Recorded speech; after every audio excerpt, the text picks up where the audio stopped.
So we saw a big gap in the marketplace. So first of all, at the time, so back in 2018, you had the clean beauty care movement. You had Hmm. clean products, cleaning products and household products.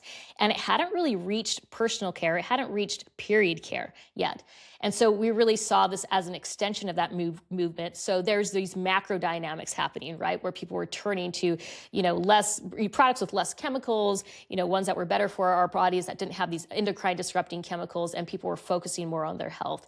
Um, the second thing is that we saw this gap in the marketplace where you really had in branding kind of two sets, and that was the older traditional brands where they really had these pinks and pastels and women in white dresses frolicking in fields when they were showing it in their advertising. And then you had these newer brands that were kind of relying on what I call blood and body parts, shock value, to speak to their customers. And we said, no one's talking to the middle mainstream. We really wanted a brand that just felt clean and elevated and dignified. I was a woman in my 30s at the time, an educated woman with 5 daughters, a mother. I didn't necessarily want my daughters feeling patronized, by the older brands or having the shock value of blood and body parts. That's nobody really loves seeing that.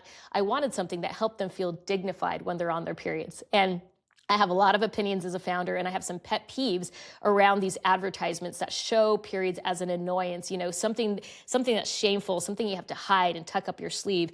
Like, to me, the menstrual cycle is a sign of vitality and of health. And it's just something that we need to understand and work with. And it's a beautiful cycle that emulates the cycles of the earth.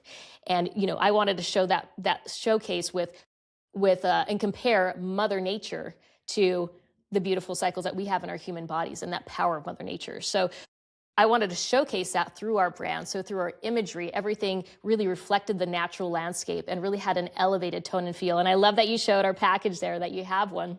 But we also wanted, thank you, we also wanted it to be able to open up like a high-end lipstick. And then inside you have the cups that are just on a pedestal and really showcase for the clean, wonderful product that they are.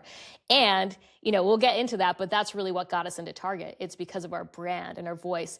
The other thing I'll say, because I'm a writer, very much into messaging, matters so much to me, but we made a very deliberate brand voice too. We said, we want the voice to be both authoritative and approachable. Because like you said, you didn't hear conversations around these products. And we knew that the key to unlocking these products is just having real, straightforward conversations without the taboos, without the shame, but also, not treating them with levity either, but just being straightforward. And like a fun friend, they had to, have some cleverness and some fun in there. So we actually called the brand voice your best friend's older sister.